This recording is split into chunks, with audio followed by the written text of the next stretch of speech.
Iraq, Iran, মিশর, Andalus, Sicily এগুলো সব মুসলমানরা তরবারি দিয়েই জয় করেছিলেন। তাহলে তাদের এই জয়কে কেন আমরা উপনিবেশ বলবো না? অপরদিকে ইউরোপিয়ানরা যখন কোনো এলাকা জয় করেছে সেটাকে আমরা উপনিবেশ বলি। পাকিস্তান আপনারা জানেন তাদের একটা বুদ্ধিজীবী সমাজের একটা বড় অংশ তারা নিজেদেরকে বলে যে রাজা দাহির হচ্ছেন আমাদের লোক, আমাদের ভূমিপুত্র, এবং মোহাম্মদ বিন কাসিম হচ্ছেন এখানে বহিরাগত লুণ্ঠনকারী। তারা তখনও নিজেদের ধর্ম বিশ্বাসে স্থির, নিজেদের পুরনো ধর্ম বিশ্বাসেই বিশ্বাস করছে। শুধু পার্থক্য এতটুকু, তারা ইসলামী নিজামের অধীনে আসছে। তারা বললো যে আল্লাহ আপনাদেরকে নিরাপদে ফিরিয়ে আনুক এবং যে রোমানরা আমাদেরকে শাসন করছে তাদের উপর আল্লাহ লানত করুন। ইবনে আমের রুস্তমের দরবারে দাঁড়িয়ে বলেছিলেন যে আল্লাহ আমাদেরকে পাঠিয়েছেন মানুষকে মানুষের ইবাদত থেকে সরিয়ে আল্লাহর ইবাদত এবং আনুগত্য এবং দাসত্বের দিকে নিয়ে যাওয়ার জন্য। ইংরেজি ভাষায় একটা শব্দ আছে লুট, এই শব্দটা ইংরেজি ভাষায় প্রবেশ করেছে 1900 সালের পরে এবং এটা ভারতবর্ষের হিন্দি ভাষা থেকে এখানে গিয়েছে। উইলিয়াম ড্যানিডিম্পল তার বই দ্য অ্যানার্কির শুরুতে লিখছেন যে লুট শব্দটাও উপনিবেশবাদীরা লুট করেছে। উপনিবেশ অন্ধকার আফ্রিকার গল্পটা বলে, আফ্রিকায় হানাহানির কথা বলে, কিন্তু সেই মালিক কিভাবে তার সেই ঐশ্বর্য হারিয়ে ফেললো সেই গল্পটা কখনো বলে না। আলজেরিয়ার একজন নেতা আহমেদ বিন বেল্লা বলেছিলেন উপনিবেশ যখন কোনো এলাকায় প্রবেশ করে এবং সেখান থেকে পালাতে বাধ্য হয়, সরতে বাধ্য হয়, সে দরজা দিয়ে বের হয় যেন জানালা দিয়ে আবার ভিতরে প্রবেশ করতে পারে। দক্ষিণ আফ্রিকার আর্চ বিশপ ডেসমন্ড টুটু যেটা বলেছিলেন যে আমাদের হাতে ছিল আমাদের ফসলের জমি, তাদের হাতে ছিল বাইবেল। তারা আমাদেরকে বললো বাইবেল হাতে নাও এবং ধ্যান করো। আমরা ধ্যান করলাম, চোখ খুলে দেখলাম যে আমাদের হাতে আছে বাইবেল, তাদের হাতে চলে গেছে আমাদের জমি। লর্ড ম্যাকলের মাধ্যমে এমন শিক্ষানীতি প্রবর্তন করলো যেটা সম্পর্কে তারাই বলছে যে তাদের মূল মাকসাদ হচ্ছে এখানে এমন লোক তৈরি করা যারা গঠনের দিক থেকে ভারতীয় হবে কিন্তু তাদের চিন্তা চেতনা মন মস্তিষ্ক ইউরোপিয়ান হবে। আমাদের কবি সাহিত্যিকরা আমাদেরকে যখন প্যারিসের গল্প শুনিয়েছেন, অন্নদাশঙ্কর রায়ের পথে প্রবাসে, সৈয়দ মুস্তফা আলী দেশে বিদেশে, কিন্তু প্যারিস তৈরি হয়েছে যেই মানুষের রক্ত ঘামে, সেই গল্পগুলো আমাদের সাহিত্যিকরা আমাদেরকে শোনান নাই।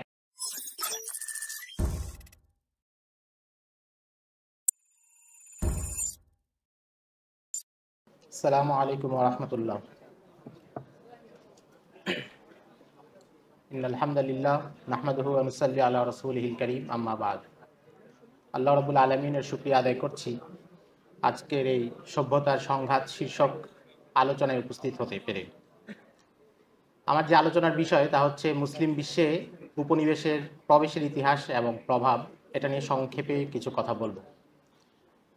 উপনিবেশ বলতে আসলে কি বুঝাই আমরা? অনেক ধরনের সংজ্ঞা হতে পারে, কিন্তু একেবারে সহজ ভাষায় যদি আমরা বলি সেটা হচ্ছে কোনো একটা রাষ্ট্র বা সাম্রাজ্য কর্তৃক অন্য একটা অঞ্চল দখল করা এবং সেখানে লুণ্ঠন করা, জুলুম করা, এটাই হচ্ছে উপনিবেশ। অর্থাৎ উপনিবেশের সাথে সেখানে লুণ্ঠন করা এবং তাদের সমৃদ্ধিকে কেড়ে নেওয়া, এটার একটা সম্পর্ক আছে। উপনিবেশ পশ্চিমা জগৎ গত 200 বছর ধরে, আরও পেছন থেকে গেলে মোটামুটি 1600 শতাব্দী থেকেই তারা মুসলিম বিশ্বের অনেকগুলো জায়গায় উপনিবেশ পরিচালনা করেছে। এবং মুসলিম বিশ্বেও না, উত্তর আমেরিকা, দক্ষিণ আমেরিকা এগুলো একসময়ে ইউরোপিয়ানদের উপনিবেশ ছিল, আফ্রিকায় ছিল, আমাদের ভারতবর্ষে ছিল, ইন্দোনেশিয়াতে ছিল। কিন্তু উপনিবেশের কথা বলার আগে আরেকটা বিষয় একটু ক্লিয়ার করা দরকার, সেটা হচ্ছে আমরা যখন ইসলামের বিজয় অভিযানের কথা বলি, আল ফাতহুল ইসলামী, যেটা মুসলমানদের বিজয় অভিযান, তাহলে সেটার সাথে উপনিবেশের পার্থক্যটা কোথায়? মুসলমানরাও তো কোনো না কোনো অঞ্চল জয় করেছিলেন, দখল করেছিলেন। মুসলমানরা সিরিয়া জয় করেছেন, ইরাক, ইরান, মিশর, আন্দালুস, সিসিলি এগুলো সব মুসলমানরা তরবারি দিয়েই জয় করেছিলেন। তাহলে তাদের এই জয়কে কেন আমরা উপনিবেশ বলবো না বা বলি না? অপরদিকে ইউরোপিয়ানরা যখন কোনো এলাকা জয় করেছে সেটাকে আমরা উপনিবেশ বলি। তা আমরা আগেই বলেছি যে উপনিবেশের সাথে লুণ্ঠনের একটা সম্পর্ক আছে, জুলুমের একটা সম্পর্ক আছে। মুসলমানরা যে জুলুম করেন নাই বা তারা যে লুণ্ঠন করেন নাই, এর প্রমাণ কি? লম্বা আলোচনা না করে আমরা যেহেতু আমাদের মূল আলোচনায় যেতে হবে, সংক্ষেপে 2টা পয়েন্টে বলতে পারি। একটা হচ্ছে যেই অঞ্চলগুলো মুসলমানরা জয় করেছেন সেখানকার পরিস্থিতি, সেখানকার মানুষের নৈতিকতা বোধ, তাদের অর্থনৈতিক সমৃদ্ধি, তাদের সকল প্রকার জ্ঞানগত উৎকর্ষ, এই সব কিছু মুসলমানরা সেই এলাকা জয় করার আগে যে জায়গায় ছিল, মুসলমানরা জয় করার পরে এটার অনেক বেশি উন্নতি ঘটেছে। মুসলমানরা যাওয়ার আগে সিরিয়া, ফিলিস্তিন, মিশর এই অঞ্চলগুলোতে তাদের আগেকার সভ্যতা যেখানে বিকশিত হয়েছিল, মুসলমানরা জয় করার পরে এটা অনেক বেশি বিকশিত হয়েছে। অপরদিকে ইউরোপিয়ানরা যখন কোথাও গিয়েছে তখন তারা সমৃদ্ধ অঞ্চলে গিয়েও শাসন করে যখন ফিরে এসেছে তখন ওই এলাকায় অধঃপতন নেমেছে। এত অধঃপতন নেমেছে যে মানুষের স্বাস্থ্যের মধ্যেও এটার পরিবর্তন এসেছে। মানুষের দৈহিক কাঠামো, মানুষের নৈতিক চরিত্র সব কিছুতেই তারা গভীর প্রভাব দেখে গিয়েছে। তো এটা হচ্ছে একটা বড় দাগের পার্থক্য যে মুসলমানরা কোনো এলাকায় গিয়েছে, তারা সেটাকে সমৃদ্ধ করেছে।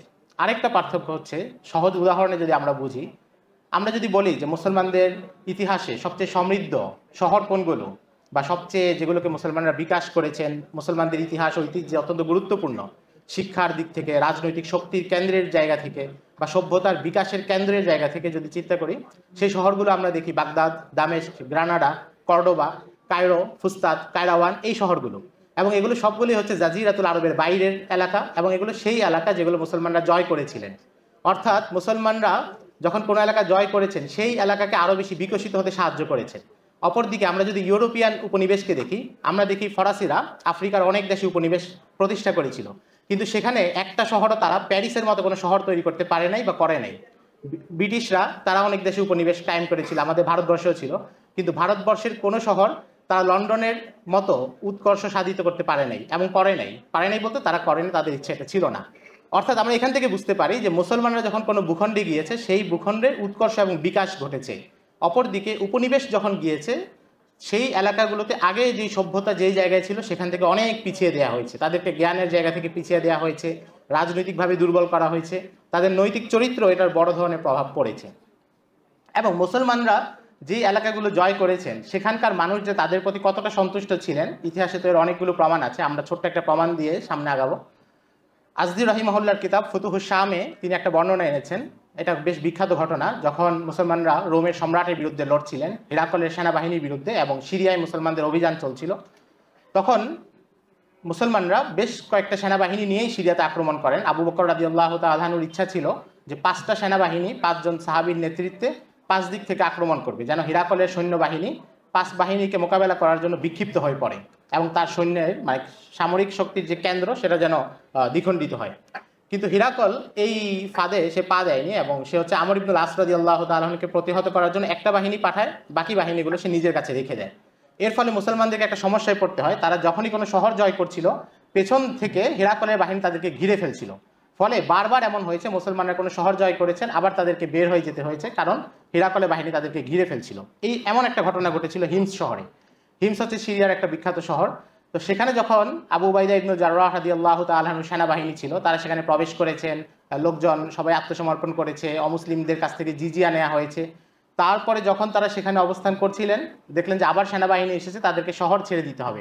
তখন আবু উবাইদা ইবনে জাররাহ রাদিয়াল্লাহু আনহু বললেন যে তোমরা তাদেরকে জিজিয়া ফেরত দাও, কারণ জিজিয়ার একটা শর্ত হচ্ছে যে তারা ইসলামী রাষ্ট্রের ইসলামী নিজামের ভিতরে থাকবে এবং জিজিয়া দিয়ে তাদের নিরাপত্তা নিশ্চিত করা হবে। তো এখন যেহেতু আমরা শহর ছেড়ে চলে যাচ্ছি, কাজেই আমরা তাদেরকে তাদের জিজিয়া ফেরত দিব। এবং তিনি সেখানে বলেছিলেন যে লিআন্না কারিহনা আন নাখুযা আমওয়ালাকুম ওয়ালা নামনা বিলাদাকুম, যে আমরা এমন চাই না যে আমরা তোমাদের কাছ থেকে জিজিয়া নিব কিন্তু তোমাদের এই রাষ্ট্র রক্ষা করতে পারতেছি না, কাজে আমরা তোমাদের কাছ থেকে নিব না। কিন্তু তারা যখন ফেরত দিতে গেলেন তখন সেখানকার অমুসলিমরা কি করলো, যারা তখনও নিজেদের ধর্ম বিশ্বাসে স্থির, নিজেদের পুরনো ধর্ম বিশ্বাসেই বিশ্বাস করছে, শুধু পার্থক্য এতটুকু তারা ইসলামী নিজামের অধীনে আসছে, তারা বলল রদ্দাকুমুল্লাহু ইলাইনা ওয়ালাআনাল্লাহুল্লাযীনা কানু ইয়ামলিকুনা মিনার রুম, যে আল্লাহ আপনাদেরকে নিরাপদে ফিরিয়ে আনুক এবং যেই রোমানরা আমাদেরকে শাসন করছে তাদের উপর আল্লাহ লানত করুক। যেই মানুষগুলো যাদেরকে বিজয় তরবারির মাধ্যমে যেখানে প্রবেশ করা হয়েছে, সেখানে তো হাসি মুখে প্রবেশ করে নাই মুসলিম সেনাবাহিনী, তরবারির মাধ্যমে প্রবেশ করেছে, সেখানের লোকজন বলছে যে আপনারা নিরাপদে আবার ফিরে আসুন এবং আমরা চাই যে আপনারাই আসুন। এবং এরপরে তারা বলছে যে যদি আজকে রোমানরা এখানে থাকতো তাহলে তারা এই মুহূর্তে আমাদের কাছ থেকে এই টাকা তো ফেরতই দিতই না, বরং আরও বেশি কর নিত, বলতো যে এখন যুদ্ধাবস্থা, রাষ্ট্রের ফান্ডে অনেক বেশি টাকা দরকার, আমাদের কাছ থেকে আরও বেশি নিত। তো এটা হচ্ছে ইসলামের বিজয়ী, ইসলামের যে শাসন ব্যবস্থা তার সাথে জনগণের সম্পর্ক। অর্থাৎ মুসলমানরা যখনই যে এলাকা শাসন করেছেন সেখানকার মানুষ তাদেরকে প্রবলভাবে গ্রহণ করেছে এবং তারা দেখেছে যে তারা এর আগে যে নিজামগুলোতে ছিল এর চাইতে বেশি নিরাপদ তারা মুসলিম শাসনের অধীনে, এবং মুসলিম শাসন ব্যবস্থা তাদেরকে এমন অধিকার নিশ্চিত করেছে যেটা তারা তাদের স্বধর্মীয় কিংবা স্বগোত্রীয় মানুষদের শাসনামলে থেকেও সেটা পায়নি। তো এটা হচ্ছে বড় দাগে ইস্তেমারের সাথে বা উপনিবেশের সাথে মুসলমানদের বিজয় অভিযানের একটা বড় পার্থক্য, যে মুসলমানদের বিজয় অভিযান তাদেরকে বিকশিত হতে সাহায্য করেছে এবং কোনো অঞ্চলকে তারা আলাদা পার্থক্য করে নাই। এমন না যে তারা, আমরা যদি ভারতবর্ষে দেখি মুঘলরা এসেছিলেন তারা সমরকন্দ থেকে, মধ্য এশিয়া থেকে, কিন্তু ভারতবর্ষে তারা আগ্রার মতো শহর তৈরি করেছেন, দিল্লির মতো শহর তৈরি করেছেন, বিজাপুরে আদেল শাহী সালতানাতের শাসকরা এখানে উন্নত শহর তৈরি করেছেন, বাংলার সুলতানদের অনেকেই তো ছিলেন তুর্কি, কিন্তু তারা এখানে সমৃদ্ধ শহর তৈরি করেছেন, গৌড় পান্ডুয়া যেগুলো এখনো আমাদের ইতিহাসের ঐতিহ্যের দিকে ইশারা করে, সেই শহরগুলো তারা এখানে তৈরি করেছেন। কিন্তু এটা উপনিবেশ কখনো করে নাই, কারণ উপনিবেশের মূল বিষয়টা হচ্ছে লুণ্ঠন করা। আপনারা জানেন যে ইংরেজি ভাষায় একটা শব্দ আছে লুট, লুট বলতে আমরা বাংলায় যেটা বুঝি সেটাই লুণ্ঠন করা। তো এই শব্দটা ইংরেজি ভাষায় প্রবেশ করেছে 1900 সালের পরে এবং এটা ভারতবর্ষের হিন্দি ভাষা থেকে এখানে গিয়েছে। উইলিয়াম ড্যালিডিম্পেল তার বই দ্য অ্যানার্কির শুরুতে লিখছেন যে মানে ব্যাপারটা এমন যে লুট শব্দটাও উপনিবেশবাদীরা লুট করেছে, অর্থাৎ এই শব্দটাও তারা ভারতবর্ষ থেকে নিয়ে তাদের ভাষায় ঢুকিয়ে দিয়েছে। তো আমরা যদি উপনিবেশের ইতিহাস বলতে যাই যে মুসলিম বিশ্বে তা উপনিবেশ কিভাবে প্রবেশ করলো, একটা সময় তো ছিল মুসলমানদের বিজয় অভিযান চলছিল, সেটা উমাইয়া আমলে, আব্বাসী আমলে এবং পরবর্তীতে মামলুকদের যুগে এবং ওসমানীদের সময়। কিন্তু ষোড়শ শতাব্দীর দিকে এসে মুসলমানদের রাজনৈতিক শক্তির কেন্দ্রগুলো বিক্ষিপ্ত হতে থাকে এবং তাদের রাজনৈতিক শক্তি অনেক জায়গায় কমে যায়, যেটা হচ্ছে অনেকটা ছিল ওসমানীদের নিয়ন্ত্রণে, এবং তাদের পাশাপাশি অঞ্চলগুলোর দুর্বল শাসন ব্যবস্থা গড়ে উঠেছিল বা ছোট আঞ্চলিক শাসন ব্যবস্থা, যাদের কাছে অত্যাধুনিক অস্ত্রশস্ত্র বা অনেক বড় ধরনের রাজনৈতিক কোনো শক্তি ছিল না। এবং ওই একই সময়ে ইউরোপিয়ান শক্তিগুলো তারা হচ্ছে নতুন নতুন ভূখণ্ড জয় করার জন্য, এটা হচ্ছে আমাদের প্রচলিত পাঠ্য পুস্তকের ভাষায় যদি বলি, নতুন ভূমি আবিষ্কারের জন্য, নতুন ভূমি আবিষ্কারের নেশায় অভিযাত্রী দল বের হয়ে পড়লো। কিন্তু বাস্তবতা হচ্ছে লুণ্ঠন করার জন্য রাজা কর্তৃক কিছু জলদস্যু নিয়োগ দেওয়া হলো। পর্তুগালের রাজা, সে হচ্ছে যেমন পর্তুগালের রাজা হচ্ছে ভাস্কো দা গামাকে নিয়োগ দিয়েছিল যে তুমি ভারতবর্ষ বা এই যে নৌ রুট, এখানে তোমরা লুণ্ঠন চালাতে পারো, এবং লুণ্ঠনকৃত অর্থের একটা অংশ রাজা ভাগ পাবে। এবং এটা ইউরোপের সব রাজারাই করেছে। তারা জলদস্যুদেরকে তখন একটা পেশাদার সেনাবাহিনীর মতো বা মার্সেনারির মতো ব্যবহার করেছে। তারা জলদস্যুদেরকে নিয়োগ দিয়েছে, তাদের সাথে চুক্তিপত্র ছিল এবং লুণ্ঠনকৃত অর্থের একটা ভাগ বাটোয়ারা হবে, এগুলো সব নির্ধারিত ছিল। কিন্তু আমাদের পাঠ্যপুস্তকে আমাদেরকে শেখানো হয়েছে কি, যে তারা অভিযাত্রী দল, তারা মহান, তারা নতুন নতুন দেশ আবিষ্কার করেছে, নতুন নতুন অঞ্চল আবিষ্কার করেছে। অথচ আবিষ্কার বলা হয় কাকে, যেটা আগে কেউ জানতো না, কেউ যায়নি। সেটা আমরা আমাদের ছোটবেলায় পাঠ্যপুস্তকে পড়েছি কি, ভাস্কো দা গামা 1498 সালে উত্তম আশা অন্তরীপ হয়ে ভারতবর্ষে আসার নৌপথ আবিষ্কার করেন, আমরা সবাই পড়েছি। অথচ ভাস্কো দা গামার আগে এই পথটা মুসলমানদের কাছে একদম পরিচিত ছিল। এবং ভাস্কো দা গামা যার কাছ থেকে এই পথের সন্ধান পেয়েছিলেন, উনি হচ্ছেন আহমদ মজিদ। আহমদ মজিদ হচ্ছেন একজন মুসলিম নৌবিজ্ঞানী এবং নৌবিদ্যার উপরে তার অনেক বইপত্র আছে। তার কাছ থেকে ভাস্কো দা গামা চিনলেন এই রাস্তাটা, কিন্তু ক্রেডিট হলো যে তিনি হচ্ছে এই পথ আবিষ্কার করেছেন। অথচ মুসলিম নৌবিজ্ঞানীরা বা নাবিকরা তারা এই পথে অনেক আগে থেকেই পরিচিত ছিলেন। এমনইভাবে আফ্রিকার বিভিন্ন অঞ্চলে আপনারা দেখবেন যে জিম্বাবুয়েকে আবিষ্কার করেছেন কোনো একজন ব্রিটিশের নাম, কোনো একজন ফরাসির নাম, যে তারা ওই এলাকা আবিষ্কার করেছে, অথচ সেখানে অনেক আগে থেকেই মানুষ ছিল। কলম্বাসের ক্ষেত্রে আমরা যদি দেখি, তাকে আমেরিকা আবিষ্কারে ক্রেডিট দেওয়া হয়, কিন্তু আমরা আবার একই সাথে আমরা পড়ি কলম্বাস যখন নামলেন সেখানে তিনি রেড ইন্ডিয়ানদেরকে দেখলেন। তাহলে কেন সেখানে আগে থেকে মানুষ আছে, তারা সেই এলাকাকে চিনে জানে, কিন্তু সেটাকে জ্ঞান হিসেবে বা আবিষ্কার হিসেবে ধর্তব্য করা হয়নি, বরং কলম্বাস যেটা করেছে, তারা যেটা করেছে সেটা হচ্ছে জ্ঞান। মুসলমানদের কাছে আফ্রিকা কখনোই অপরিচিত ছিল না। আপনারা তো জানেন যে ওমর রাদিয়াল্লাহু তাআলার শাসনামলেই মুসলমানরা মিশর জয় করেন এবং এরপরে আফ্রিকায় বিস্তীর্ণ এলাকায় তারা প্রবেশ করেছেন এবং দুর্গম দুর্গম এলাকায় তারা দাওয়াতি কাজ করেছেন, সালতানাত গড়েছেন। কিন্তু উপনিবেশ এসে এই সবগুলো ইতিহাসকে আবার নতুন করে নির্মাণ করেছে। উপনিবেশের একটা প্রকল্প হচ্ছে তারা জ্ঞানের সংজ্ঞা বদলায় এবং জ্ঞানের ধরন, কাঠামো এগুলো নতুন করে নির্মাণ করে এবং মানুষকে, কোনো জাতিকে তার ইতিহাস থেকে বিচ্ছিন্ন করে। কারণ ইতিহাস হচ্ছে যে কোনো জাতির জন্য সবচেয়ে গুরুত্বপূর্ণ। ইতিহাস হচ্ছে কোনো জাতির স্মৃতিশক্তি। আমাদের যেমন প্রত্যেকে একটা স্মৃতিশক্তি আছে, যে স্মৃতিশক্তিতে আমাদের বাল্যকাল, কৈশোরকাল, তরুণকালের সব তথ্য জমা আছে। এখন আমি যদি আজকে আমার স্মৃতি হারিয়ে ফেলি, তাহলে আমি আমার পেছনে সব কিছু ভুলে গেলাম এবং আমি তখন আমার পরিচয় জানবো না, আমার কর্তব্য কি, দায়িত্ব কি, আমার গন্তব্য কোথায়, কিছুই জানবো না। উপনিবেশ এসে প্রত্যেকটা জাতির ক্ষেত্রে সেটাই করেছে। প্রত্যেক জাতির যে স্মৃতিশক্তি, যেটা তার ইতিহাস ছিল, সেই ইতিহাস তাদেরকে ভুলিয়ে দেওয়া হয়েছে। এবং মিশরে উপনিবেশ আসার আগে কেউ কখনো ফেরাউনের বংশধর বলে গর্ব করে নাই, তারা মুসলিম শাসনের অধীনে ছিল। কিন্তু উপনিবেশ এসে আবার তাদেরকে শিখাইছে যে মুসলমানরা তো তোমাদের এখানে এসে আক্রমণ করেছে, বহিরাগত ছিল, তোমরা তো মূলত ফারাওদের বংশধর এবং তোমাদের হাজার বছরের পুরনো সভ্যতা আছে, তোমরা সেটার প্রতি গর্ববোধ করো। পাকিস্তান আপনারা জানেন যে সিন্ধু অঞ্চলের মানুষ এখন তাদের একটা বুদ্ধিজীবী সমাজের একটা বড় অংশ, তারা নিজেদেরকে বলে যে রাজা দাহির হচ্ছেন আমাদের লোক, আমাদের ভূমিপুত্র, এবং মোহাম্মদ বিন কাসিম হচ্ছেন এখানে বহিরাগত লুণ্ঠনকারী। কিছুদিন আগে আপনারা দেখেছেন পাকিস্তানের একজন সংসদ সদস্য, উনি কিন্তু একদম টেলিভিশনে প্রকাশ্যে বলেছেন যে মোহাম্মদ বিন কাসিম হচ্ছেন লুণ্ঠনকারী এবং রাজা দাহির হচ্ছে আমাদের লোক, আমাদের এই ভূমির প্রতিরোধ যোদ্ধা। এই যে ইতিহাসটাকে আবার নির্মাণ করা, এটা হচ্ছে কারা করেছে? উপনিবেশ আমলে করেছে। এবং নানাভাবে তারা এটার জন্য ফান্ডিং করা, একাডেমিয়া তৈরি করা, জ্ঞানের কাঠামো তৈরি করা, গবেষণা তৈরি করা, গবেষকদেরকে ফান্ডিং করা, এগুলো সবগুলো তারা করে। তো উপনিবেশ যখন তাদের, আমরা যেটা বলছিলাম যে জলদস্যুরা তারা বিভিন্ন এলাকা আক্রমণ করে, যেমন ভাস্কো দা গামার অবদানগুলো যদি আমরা পড়ি, আমরা দেখবো যে তার সহকর্মীরা যা লিখেছে, তাদের দিনলিপিতে যা পাওয়া গিয়েছে, তারা ভারত মহাসাগরে হাজিদের জাহাজ লুণ্ঠন করেছে। একটা হাজিদের জাহাজ থেকে প্রায় তারা 10,000 স্বর্ণমুদ্রা লুণ্ঠন করেছে। সেখানে নারী, পুরুষ, শিশু সবাইকে আগুনে পুড়িয়ে মেরে ফেলেছে এবং এটা গর্ব সহকারে পর্তুগালের রাজাকে জানিয়েছে যে আপনি যদি জানতে চান আমরা এখানে কি করেছি, তাহলে আমরা এগুলো করেছি। তো এটা হচ্ছে একটা নমুনা। ভাস্কো দা গামা যখন কালিকট বন্দরে পৌঁছেছে, সেখানে স্থানীয় হিন্দু রাজাদের সাথে ছিল জামেরিনের নৌবহর পুড়িয়ে দিয়েছে, মানুষকে নির্মমভাবে হত্যা করেছে। এবং ভারতবর্ষে পর্তুগিজদের প্রথম যে কলোনি, সেটা ছিল দক্ষিণ ভারতে, মালাবার, কালিকট এই অঞ্চলে। সেখানে তারা হিন্দু এবং মুসলমানদেরকে জোরপূর্বক ধর্মান্তর করেছে। এগুলো হচ্ছে তাদের অপরাধের সামান্য ফিরিস্তি। আমরা পেছনের কথায় ফিরে যাই যে উপনিবেশের সময়কালে ইউরোপের রাষ্ট্রগুলো তারা হচ্ছে নিজেদের সমৃদ্ধির জন্য নতুন ভূখণ্ড তাদের দরকার ছিল, যেখানে তারা লুণ্ঠন করতে পারবে, যেখান থেকে তারা সম্পদ নিতে পারবে। তো এই জন্য তারা অনেকভাবে এসেছে। একটা হচ্ছে জলদস্যুদের মতো করে, যারা বাহ্যিকভাবে দেখা যেত যে ব্যবসা করতে আসছে। বাংলা অঞ্চলে এবং উপমহাদেশে যারা এসেছিল তারা কিন্তু বাণিজ্যের কথা বলে এসেছিল, এবং মুঘল সম্রাট শাহজাহানের কাছ থেকে 1608 সালে যখন তারা কুঠি নির্মাণ করার অধিকার নেয় এবং অনুমতি নেয়, তারা কিন্তু বলেছিল যে আমরা বাণিজ্য করব, আমাদের বাণিজ্যের আমাদের একটা কারখানা থাকবে, কারখানার নিরাপত্তার জন্য আমাদের ছোট একটা সৈন্য দল দরকার, এগুলো থাকবে। প্রায় 100-200 বছর ধরে তারা কিন্তু ব্যবসাই করেছে, এখানকার শাসকদের কাছ থেকে বিভিন্নভাবে অনুমতি নিয়ে ব্যবসা করেছে, এবং কখনো কখনো শাসকরা তাদেরকে বাধা দিয়েছে যখন মনে হয়েছে যে তারা শক্তি বেশি বৃদ্ধি করতেছে কিংবা এখানকার রাজনীতিতে হাত দিতে চাচ্ছে। যেমন শায়েস্তা খান একবার হচ্ছে এখানকার যে পর্তুগিজরা ছিল তাদের ব্যবসা বন্ধ করে দিয়েছিলেন। কিন্তু তারা একই সাথে ব্যবসা করত, একই সাথে আবার তারা নিজেদের রাজনৈতিক শক্তি তৈরি করা এবং এই অঞ্চলটাকে দখল করার স্বপ্নও দেখত, এবং যেটা তারা পরবর্তীতে গিয়ে বাস্তবায়ন করেছে। তো এটা হচ্ছে উপমহাদেশ এবং ইন্দোনেশিয়া, এই অঞ্চলগুলোতে উপনিবেশরা যখন প্রবেশ করেছে, এবং এটা বিভিন্ন দেশ, যেমন ইন্দোনেশিয়ার যে উপনিবেশ ছিল সেটা ছিল নেদারল্যান্ডের হাতে। ভারত উপমহাদেশে সবাই ভাগ্য পরীক্ষা করতে এসেছিল, ফরাসিরা এসেছিল, ওলন্দাজ, ডাচ, পর্তুগিজ সবাই এসেছে, কিন্তু শেষ পর্যন্ত রেসে জিতে গেছে ইংরেজরা।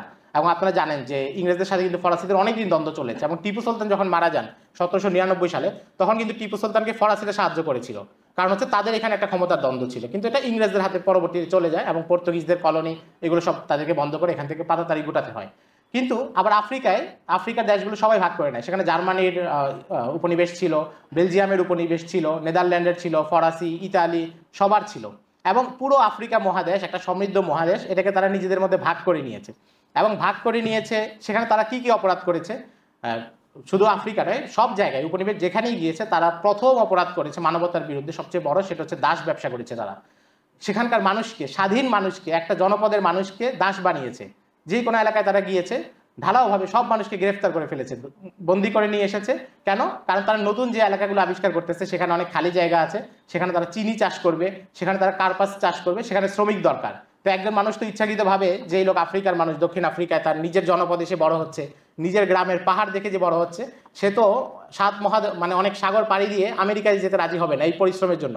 তো তাদেরকে জোরপূর্বকভাবে তারা নিয়ে যেত। শ্রীপান্তের একটা বই আছে কৃতদাস, সংক্ষেপে যদি আমরা দেখতে চাই যে দাস ব্যবসার এই সময়টা কত কঠিন ছিল, আমরা সেখানে কিছু উদাহরণ পাবো।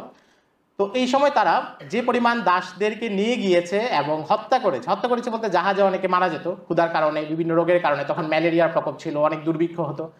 এই পরিমাণ আনুমানিক সংখ্যাটাই হচ্ছে প্রায় 2.5 কোটি মানুষ শুধু জাহাজে আসা যাওয়ার পথেই মারা গিয়েছে। এর বাইরে যাদেরকে উত্তর আমেরিকায় নেওয়া হয়েছে, সেখানে তাদের লাঞ্ছনার জীবন এবং কষ্ট, সেগুলো তো হিসাব নেই, যেহেতু কোনো ডাটা ছিল না যে কতজনকে বন্দি করছে, কতজন নিচ্ছে। আমরা যে ডাটা বললাম এটা হচ্ছে বিভিন্ন কোম্পানিগুলো, মানে তাদের দাস ব্যবসার যে কোম্পানিগুলো ছিল তাদের যে দাস বিক্রি, এক কোম্পানির কাছ থেকে আরেক কোম্পানির কাছে বিক্রি যে নথি পাওয়া যায়, সেটা অনুসারে একটা আনুমানিক হিসাব, কিন্তু এর বাইরে হিসাবটা আরো অনেক বড় ছিল। এবং তারা এখানে একেবারেই বর্বর আচরণ করতো, এবং এটা বাংলায়ও হয়েছে। আমাদের চট্টগ্রাম, নোয়াখালী এই অঞ্চলের প্রচুর মানুষকে পর্তুগিজরা নিয়ে গিয়েছে। আমরা হাম্মাদের নাম শুনেছি, বোম্বেটে জলদস্যুর কথা শুনি, এই অঞ্চল থেকে তারা এদেরকে নিয়ে যেত, মগ জলদস্যুদের সাথে তাল মিলিয়ে এর এখানকার মানুষকে অপহরণ করতো। মুঘল যুগের একজন বিখ্যাত ইতিহাসবিদ শিহাবুদ্দিন তালিশ ওনার বই ফাথিয়া ইব্রিয়াতে বলেছেন, উনি বিবরণ দিয়েছেন, উনি একদম সমকালীন প্রত্যক্ষদর্শী। উনি লিখেছেন যে তারা যখন কোনো মানুষকে বন্দি করতো তো তারা জাহাজের খোলের ভিতরে রেখে দিত। আমরা ওই যে সাগরে মাছ ধরার জাহাজ দেখি না, মাছগুলোকে নিচে খোলের ভিতরে রাখা হয়, তো বন্দীদেরকে খোলের ভিতরে রাখা হতো। সেখানে আলো বাতাসের কোনো ব্যবস্থা ছিল না, খাবার দাবার কিভাবে ঘুমাবে কোনো ব্যবস্থা ছিল না। যখন তাদের মনে হতো দিনে একবার বা দুইবার উপর থেকে কিছু ভাত ছিটিয়ে দেওয়া হতো, অর্থাৎ মানুষ পাখিকে যেভাবে খাবার দেয় সেভাবে ভাত ছিটিয়ে দেওয়া হতো, সেখানে মানুষ কারাকারি করে এই খাবারগুলো খেত। এবং অনেক সময় করতো কি, তারা জায়গা যেন মানুষের জন্য জায়গা বেশি না লাগে, অল্প জায়গা অনেক মানুষ রাখা যায়, এই জন্য তারা মানুষের হাতের তালু ছিদ্র করে সেখান দিয়ে রশি ঢুকে একজনের সাথে আরেকজনকে বেঁধে রাখতো। তো এটা হচ্ছে তাদের দাস ব্যবসার সামান্য নিদর্শন। আপনারা যদি ফ্রান্স ফানোর যে উপন্যাস আছে সেটা পড়েন, দেখবেন যে দাস ব্যবসা কতটা মর্মান্তিক ছিল এবং দাসদেরকে কোন জীবনের মুখোমুখি করা হয়েছিল।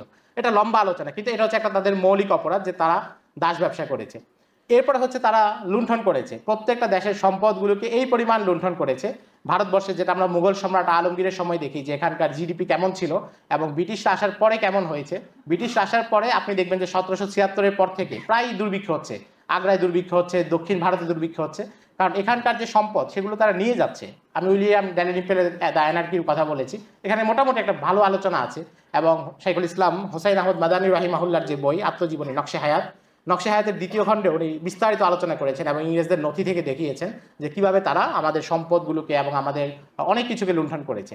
আমরা যদি আফ্রিকার দিকে তাকাই, আমাদের যুগে আমরা যখন ছোটবেলায় আফ্রিকাকে চিনেছি বা এখনো আমরা যখন আফ্রিকাকে চিনি, আমাদের মাথায় আসে কি? একটা অন্ধকার মহাদেশ, যেখানে কোনো সভ্য মানুষ নেই, যেখানে নরবলি দেওয়া হয়, যেখানে শুধু মানুষ থেকে উপজাতিরা থাকে এবং যেখানে কোনো শিক্ষা দীক্ষা নেই, প্রতি বছর দুর্ভিক্ষ হয়, শুধু মারামারি হয়, গৃহযুদ্ধ হয়।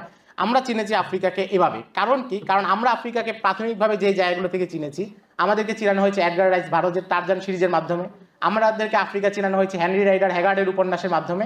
তারা এখানে এই বয়ানগুলো তৈরি করেছে যে আফ্রিকা হচ্ছে এমন একটা জায়গা যেখানে অসভ্য মানুষরা থাকে। কিন্তু আমরা যদি আমাদের ইসলামের ইতিহাসে পেছন থেকে দেখি, তাহলে মালিকি মাযহাবের বড় ফকিদের আবাসস্থল সেটা ছিল আফ্রিকায়। সিসিলি জয়ের অভিযান পরিচালিত হয়েছে সেটা আফ্রিকা থেকে, আন্দালুস জয়ের অভিযান পরিচালিত হয়েছে সেটা আফ্রিকা থেকে, এবং আফ্রিকায় শুধু উত্তর আফ্রিকা নয়, মধ্য আফ্রিকার দেশগুলোতেও, সেনেগালে, সুদানে, দারফুরে বহু ইসলামী সালতানাত গড়ে উঠেছিল। কারণে বর্ণ সালতানাতের কথা বলা যায়, সুকুতু খেলাফতের কথা বলা যায়, বহু সালতানাত প্রতিষ্ঠা ছিল এবং মুসলমানদের কাছে এই এলাকাগুলো অনেক সমৃদ্ধ এবং পরিচিত ছিল। যদিও তারা দাবি করে যেটা তারা আবিষ্কার করেছে, কিন্তু আমরা দেখি হিজরি 2য় শতাব্দীর আলেম ওয়াহাব ইবনে মুনাব্বির কিতাবে আফ্রিকা সম্পর্কে প্রচুর তথ্য পাওয়া যায়। এরপরে আল বিরুনি বলি, ইবনে হকাল বলি, ইদ্রিসি বলি, তাদের লেখা আফ্রিকা সম্পর্কে, আফ্রিকার যাতায়াত পথগুলো, হজের রুটগুলো সম্পর্কে, নৌপথগুলো সম্পর্কে বিস্তারিত তথ্য আছে। অর্থাৎ মুসলমানদের কাছে এটা সব সময় পরিচিত ছিল। এবং মুসলমানদের আমলে আফ্রিকা কতটা সমৃদ্ধ ছিল, যেটা আমরা মালির রাজা মনসা মুসার ক্ষেত্রে দেখি। আল্লামা মাকরিজুর রাহিমাহুল্লাহ লিখেছেন যে মনসা মুসা যখন হজের সফরে যাচ্ছিলেন, তার সাথে এত স্বর্ণ ছিল এবং তিনি পথে এত স্বর্ণ দান করেছেন মানুষকে, যে সেই বছর স্বর্ণের দাম কমে গিয়েছে। এত বেশি সমৃদ্ধশালী রাজ্যগুলো ছিল, কিন্তু সেই আফ্রিকা কেন অন্ধকার আফ্রিকায় পরিণত হলো? উপনিবেশ অন্ধকার আফ্রিকার গল্পটা বলে, আফ্রিকায় হানাহানির কথা বলে, কিন্তু সেই মালি কিভাবে তার সেই ঐশ্বর্য হারিয়ে ফেললো সেই গল্পটা কখনো বলে না। আফ্রিকাকে কারা অনুন্নত করলো? আফ্রিকার মানুষদেরকে। এই যে শ্বেতাঙ্গ কৃষ্ণাঙ্গ দ্বন্দ্বের কথা বলবে এবং বলবে যে কৃষ্ণাঙ্গরা শ্বেতাঙ্গদেরকে অপছন্দ করে, কিন্তু অপছন্দের সূচনাটা কোথায় সেটা তারা বলবে না, সেটা তারা গোপন করবে। অপছন্দের সূচনা হচ্ছে যখন কাউকে তার জমি থেকে উৎখাত করা হয়েছে, তার জনপদ কেড়ে নেওয়া হয়েছে, নির্মম গণহত্যা চালানো হয়েছে। ফরাসিরা যখন আলজেরিয়াতে প্রবেশ করেছে 1830-এর পরে, এবং এর আগে নেপোলিয়ন যখন 1797 সালে 1798-তে মিশরে প্রবেশ করেছে, সেখানে তারা নির্মম গণহত্যা চালিয়েছে। জনপদের পর জনপদ আগুনে দিয়ে পুড়িয়ে দিয়েছে, মানুষদেরকে বন্দি করে নিয়ে গিয়েছে, দাস বানিয়েছে। এবং তাদের সম্পদ, আফ্রিকায় কিন্তু বিশ্বের বহু প্রাকৃতিক সম্পদের উৎস, এখানে স্বর্ণ পাওয়া যায়, হীরা পাওয়া যায়, ইউরেনিয়াম পাওয়া যায়, কোবাল্ট, সব ধরনের সম্পদ আছে। বিশ্বের মোট প্রাকৃতিক জমির প্রায় 17% হচ্ছে, মানে চাষযোগ্য জমি 17% হচ্ছে আফ্রিকায়, এবং বিশ্বের মোট কৃষকের প্রায় 12% হচ্ছে আফ্রিকায়, কিন্তু বিশ্বের শস্য উৎপাদনে আফ্রিকার ভূমিকা মাত্র 4%। এই যে দুটার পার্থক্য, যে তার সম্ভাবনা অনুসারে এখনো সে বিকশিত হতে পারছে না, এটার কারণ কি? এটার কারণ হচ্ছে উপনিবেশ শেষ হওয়ার পরেও মোটামুটি 50-60-এর দশকের মধ্যে দেশগুলোকে স্বাধীন করে দেওয়া হয়েছিল, কিন্তু এখনো উপনিবেশ চলমান, এবং এটা হচ্ছে নতুন উপনিবেশ। উপনিবেশ যখন তার আগের কাঠামো পরিবর্তন করে, তখন আবার নতুন কাঠামোতে সে ফিরে আসে, যেটা আলজেরিয়ার একজন নেতা আহমেদ বিন বেল্লা বলেছিলেন। তিনি বলেন যে উপনিবেশ যখন কোনো এলাকায় প্রবেশ করে এবং সেখান থেকে পালাতে বাধ্য হয়, সরতে বাধ্য হয়, সে দরজা দিয়ে বের হয় যেন জানালা দিয়ে আবার ভিতরে প্রবেশ করতে পারে। এটা আমরা আমাদের এই অঞ্চলেও দেখি যে উপনিবেশ চলে গিয়েছে, তার যে আগের কাঠামো ছিল সেটা চলে গিয়েছে, কিন্তু সে আবার নতুন করে ফিরে আসার দরজা খোলা রেখেছে এবং এখানে এই ধরনের মানুষকে তৈরি করেছে। উপনিবেশের একটা অপরাধ হচ্ছে তারা দাস ব্যবসা করেছে, জুলুম লুণ্ঠন করেছে। এরপর হচ্ছে তারা ধর্মান্তরকরণ করেছে, জোরপূর্বক ধর্মান্তরকরণ, যেটা হচ্ছে আপনি দেখবেন যেখানে উপনিবেশবাদীরা গিয়েছে তাদের সাথে মিশনারিরা ছিল। এবং আমরা যদি মিশনারি সংস্থাগুলো প্রতিষ্ঠার ইতিহাস দেখি, সেটা হচ্ছে 1600 শতাব্দীর পর থেকেই জোরে সোরে তারা মিশনারি সংস্থা প্রতিষ্ঠা করেছে এবং মিশনারিদেরকে সাথে নিয়েছে। ধর্মটাকেও তারা রাজনৈতিক স্বার্থে ব্যবহার করেছে, জোরপূর্বক ধর্মান্তকরণ করেছে। যে ধর্মান্তকরণ করবে তাকে এমন সুবিধা দিয়েছে যে আরও 10 জন প্রলুব্ধ হয়েছে, এবং নানাভাবে তারা ধর্ম পরিবর্তন করার মাধ্যমে তাদের সম্পদ কেড়ে নিয়েছে। দক্ষিণ আফ্রিকার আর্চ বিশপ ডেসমন্ড টুটু যেটা বলেছিলেন যে আমাদের হাতে ছিল আমাদের ফসলের জমি, আর মিশনারিরা আসছিল তাদের হাতে ছিল বাইবেল। তারা আমাদেরকে বললো বাইবেল হাতে নাও এবং ধ্যান করো। আমরা ধ্যান করলাম, চোখ খুলে দেখলাম যে আমাদের হাতে আছে বাইবেল, তাদের হাতে চলে গেছে আমাদের জমি। এটাই হচ্ছে উপনিবেশের ইতিহাস, এবং যেটা শাইখ ওমর ফারুক ওনার বই আত-তাবশীর ওয়াল ইস্তেমারে দেখিয়েছেন যে কিভাবে উপনিবেশবাদী শক্তি এবং মিশনারি শুধুই কোনো ধর্মের প্রচার, কোনো দাওয়াতি সংগঠন কিংবা আমাদের তাবলিগ জামাতের মতো কোনো সংগঠন এটা না, বরং মিশনারি তাদের রাজনৈতিক একটা হাতিয়ার, যেটা আমরা সাম্প্রতিককালে সুদানে দেখে গত 2 দশকের মধ্যে সুদানের পরিবর্তনে দেখেছি, পূর্ব তিমুরের পরিবর্তনে দেখেছি, এবং বাংলাদেশেও যে মিশনারিরা আছে তারা মূলত সেই এজেন্ডাগুলো পশ্চিমাদের রাজনৈতিক উদ্দেশ্য সাধন করার হাতিয়ার। তারা শুধু ধর্ম প্রচারক না, কিংবা নিছক একটা ধর্ম প্রচার, নিজেদের ধর্মকে তারা হক মনে করে তাই সেটা প্রচার করতেছে, ব্যাপারটা এমন না, বরং এটার সাথে রাজনৈতিক সম্পর্ক এবং তাদের ক্ষমতার কাঠামোর সম্পর্ক এটা অনেক গভীর জায়গা থেকে সম্পর্কিত। এবং এই মিশনারিদের মাধ্যমে অনেক জায়গায় ধর্মান্তকরণ করা হয়েছে, ভারতবর্ষে হয়েছে, আফ্রিকায় হয়েছে, ইন্দোনেশিয়ায় হয়েছে। এর মাধ্যমে একটা নতুন প্রজন্ম গড়ে তোলা হয় যারা হচ্ছে পূর্বের ধর্ম থেকে তো সরে এসেছে এবং পূর্বের ধর্মের প্রতি শতভাগ বিদ্বেষী, যেটা আমরা ইন্দোনেশিয়ার ক্ষেত্রে দেখেছি। ইন্দোনেশিয়া যখন স্বাধীন হলো 50-এর দশকে, তখন সেখানে নানা ধরনের বিতর্ক দেখা গেল যে তাদের ভাষা কি হবে, তাদের বর্ণমালা কি হবে, যেটা স্বাভাবিকভাবে আগে মুসলমানরা যে অঞ্চলগুলোতে ছিল বেশিরভাগ জায়গায় আরবি লিপিতেই লেখা হতো, কিন্তু ইন্দোনেশিয়া আরবি লিপি গ্রহণ করলো না। এবং ইন্দোনেশিয়ায় স্বাধীনতা আন্দোলনের সময় অন্য সব জায়গার মতো ওলামায়ে কেরাম তাদের সাথে যাদের সাথে ছিল তাদের ওলামায়ে কেরামকে আলাদা করে সমাজতান্ত্রিক নীতির দিকে নিয়ে যাওয়া হলো। অর্থাৎ ধর্মান্তকরণের মাধ্যমে এবং চিন্তা চেতনা বদলে ফেলার মাধ্যমে যখন নতুন প্রজন্মকে তৈরি করা হলো, তখন তারা মুসলিম ঐতিহ্য এবং মুসলিম পরিচয় এই সব কিছুই ছুঁড়ে ফেলতে লাগলো, যেটা সব জায়গায় স্পষ্ট। এবং আফ্রিকার বহু দেশে তারা হচ্ছে পুরনো কোনো একটা জাতীয়তাবাদ সেটাকে উস্কে দিয়েছে। যেমন মিশরীদের একটা অংশকে তারা শিখিয়েছে তোমরা ফারাওদেরকে নিয়ে গর্ব করো। এর আগে অ্যামাজিক বারবার জাতিদেরকে তাদেরকে বলেছে দেখো তোমরা আরবরা এসে তোমাদেরকে দখল করেছে, আরবরা তোমাদেরকে লুণ্ঠন করেছে, তোমরা অ্যামাজিক বারবার তোমরা এই পরিচয়ে সামনে আসো। কারণ যখন তাকে সেই প্রাচীন পরিচয় সামনে আনা হবে, তাকে বলা হবে তোমার অনেক পুরনো একটা ঐতিহ্য আছে, যেটা ভারতবর্ষ ইংরেজরা করেছে।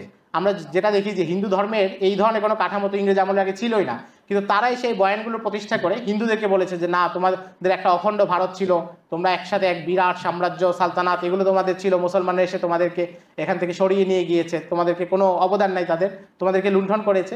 ফলে হিন্দুত্ববাদের জন্ম হলো এবং হিন্দুত্ববাদের জন্মের পুরো প্রক্রিয়া, পুরো পথ তারা নির্মাণ করে দিল। এবং এই যে ইতিহাসটার একটা নতুন বয়ানের মাধ্যমে মুসলমানদেরকে আরো বেশি মাজলুম হওয়ার রাস্তাটা তারা খুলে দিল। অথচ মুসলমানরা যখন ভারতে আসছেন তারা তো এখানে প্রত্যেকটা বিষয়কে এমন উন্নতি জায়গায় নিয়ে গিয়েছেন। আমাদের জাকারিয়া মাসুদ ভাই যেটা বলছিলেন যে তারা তো কাপড়ও পরতে পারতো না। এবং আপনি যদি বাবুর নামায় দেখেন, বাদশা বাবর উনি আক্ষেপ করতেছেন যে এটা এমন জায়গা যেখানে মানুষের বাড়ির সামনে কোনো ফুলের বাগান নেই। মুঘলরা বাড়ির সামনে যে ফুলের বাগান করতে হয়, উদ্যান করতে হয়, বাগান করতে হয়, এগুলো মুঘলরা শিখিয়েছে। এর আগে মানুষ এটা জানতোই না, এখানকার মানুষের কাছে এগুলো পরিচিতই ছিল না। তারা এখানে যে ধরনের স্থাপত্য শৈলী, প্রত্যেকটা জায়গায় নতুন নতুন বিকাশ তারা করেছেন, স্থাপত্য শৈলী দিয়েছেন, তাদের এখানে সাহিত্য ভাষাগুলো প্রত্যেকটাকে সমৃদ্ধ করেছেন। কিন্তু সেই মুসলমানদেরকে হচ্ছে এখান থেকে সরিয়ে দেওয়ার যে চক্রান্ত, সেটা হচ্ছে তারা ইতিহাসকে নিজেদের মতো করে ব্যাখ্যা করার মাধ্যমে করেছে। এরপরে তারা আরেকটা বড় আঘাত যেটা করেছে সেটা হচ্ছে শিক্ষা। যেখানেই উপনিবেশ গিয়েছে তারা শিক্ষার যে কাঠামো সেটাকে পরিবর্তন করেছে। যেমন আমরা ভারতবর্ষে যদি দেখি, এর আগে মুসলমানদের 600 বছরে মুসলমানদের যে কেন্দ্রীয় শিক্ষা ব্যবস্থা ছিল সেটা ছিল দ্বীনি শিক্ষা ব্যবস্থার সাথে দুনিয়াবী শিক্ষা ব্যবস্থার সমন্বয়। এবং সেখানে মুসলমানদের যে ঐতিহ্য, তুরাস, ট্র্যাডিশন যা যা ছিল সেগুলোকে রক্ষা করার শতভাগ উপাদান বিদ্যমান ছিল।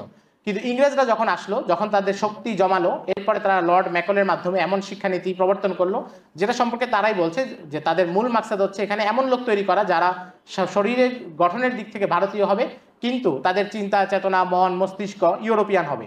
এবং এই ধারায় পরবর্তীতে এখানে এমন অনেক লোক তৈরি করা হয়েছে যারা ইংরেজদের সুর মিলিয়ে কথা বলেছে। এবং এই যে শিক্ষার মাধ্যমে একটা বড় কাজ করা হলো যে দ্বীনি শিক্ষাকে সমাজে কোনো অপ্রয়োজনীয় করে তোলা হলো। অর্থাৎ এর আগে যেটা ছিল যে কেউ যদি রাষ্ট্রীয় কোনো পদে যেতে চায় তাহলে তার ওই মাদ্রাসা, দর্সগাহ, ওই কোনো আলেমের ইজাজত, সনদ সে তার মাধ্যমে আসতে হবে। এবং এই জন্যই আমরা দেখি যে যখন ইংরেজরা মাত্র এসেছে, ক্ষমতা মজবুত করতে পারেনি, সেই সময় রাজা রামমোহন রায়ও মক্তবের মুন্সির কাছে গিয়ে ফার্সি শিখেছেন। রামমোহন রায় ভালো ফার্সি জানতেন, ফার্সিতে উনি কিতাবও লিখেছেন, তোহফাতুল মুওয়াহিদিন। তো এগুলো কেন করেছেন? কারণ তখন ওই নিজামটা ছিল, তাকে এটা শিখতে হয়েছে। কিন্তু ইংরেজরা এসে এটাকে এমনভাবে করলো যে কারো যদি দিন না শিখে কোনো সমস্যা নেই, সে তাদের ফোর্ট উইলিয়াম কলেজে পড়বে বা তাদের অন্য কোনো কলেজে পড়বে, সংস্কৃত শিখবে, ইংরেজি শিখবে, তাহলে সে তার রাষ্ট্রের যে কোনো পদে যেতে পারবে। ফলে দিন শিক্ষা এবং দুনিয়াবী শিক্ষা, পার্থিব জ্ঞান, এই দুইটাকে আলাদা করে ফেলা হলো, যেটা মুসলমানদের ট্র্যাডিশনে কখনো ছিল না। এবং এই দুইটা আলাদা করার ফলে এক পক্ষে ওলামা সমাজ চলে গেলেন, যাদেরকে সমাজে কোনো প্রভাব নাই, তাদেরকে পুরোপুরি মাইনাস করে দেওয়া হলো, তাদের সমাজে কোনো ভূমিকা নাই। আর অপরদিকে এমন একটা শ্রেণীর কাছে সমাজের নিয়ন্ত্রণ, সমাজের প্রভাব, সমাজের রাজনীতির নিয়ন্ত্রণ সবকিছু দিয়ে দেওয়া হলো, যাদের ধর্মীয় কোনো শিক্ষা নাই, বরং তারা ক্ষেত্র বিশেষে ধর্মীয় শিক্ষার প্রতি বিদ্বেষী। এবং এখন পর্যন্ত আমরা সেই উত্তরাধিকার বহন করে চলছি। এখন পর্যন্ত আমাদের এই অঞ্চলগুলোতে শিক্ষা ব্যবস্থাগুলো সেই কাঠামো ধরেই চলছে যে মুসলমানদের সমাজে, মুসলমানদের পরিবার থেকে দুইটা ধারা সম্পূর্ণ বিপরীতমুখী। একটা ধারার কাছে পার্থিব কোনো তেমন জ্ঞান নাই, কিন্তু তারা দ্বীনের শিক্ষাকে মজবুতভাবে ধরে রেখেছেন। আর অপরদিকে আরেকটা ধারার কাছে পার্থিব জ্ঞান আছে, কিন্তু দ্বীনের কোনো বুঝ নাই, জ্ঞান নাই, এবং দ্বীনের সাহায্যকারী হওয়ার পরিবর্তে দ্বীনের ধ্বংসকারী হিসেবে তারা ভূমিকা পালন করে। উপনিবেশ এটা করেছে। এবং উপনিবেশ বহু জায়গায় গিয়ে তারা ভাষাগুলোর সাথে দূরত্ব তৈরি করেছে। আমাদের এখানে আমরা যদি দেখি, এর আগ পর্যন্ত এই অঞ্চলের মুসলমানদের কাছে ভাষা ছিল ফার্সি, আরবি, এগুলো তাদের সমৃদ্ধির ভাষা ছিল।